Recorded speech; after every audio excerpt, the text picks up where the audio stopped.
জুন্নুন মিসরি রাহিমাহুল্লাহকে জিজ্ঞাসা করা হয়েছিল, হে জুন্নুন মিসরি, কখনো কেন আপনার ইলমের বাহাদুরি আপনি পৃথিবীর মানুষকে দেখাইতে গিয়ে গর্ববোধ করেন নাই? হাসান আল মিসরি রাহিমাহুল্লাহকে জিজ্ঞাসা করা হয়েছিল, আপনাকে দেখে কখনোই মনে হয় নাই যে কোনদিন আপনি সামান্য কিঞ্চিত পরিমাণ অহংকার করেছেন? উত্তরে বলেছিল জুন্নুন আল মিসরি রাহিমাহুল্লাহ, মানুষ, হে মানব, তোমরা নিজেরা অহংকার করো। আমি একদিন বরফকে প্রশ্ন করেছিলাম, হে বরফ, কেন তুমি গরম দেখাও না? আমি একদিন বরফকে প্রশ্ন করেছিলাম, হে বরফ, কেন তুমি গরম দেখাও না? বরফ আমাকে প্রতি উত্তরে বলেছিল, আমার শুরুও পানি, আমার শেষও পানি।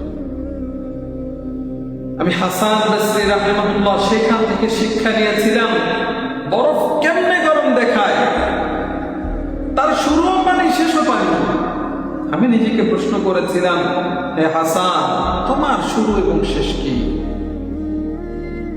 হাসান, তোমার শুরু এবং শেষ কি? উত্তরে হাসান আমাকে বলেছিল, হাসান, তোমার শুরুও মাটি, শেষও মাটি।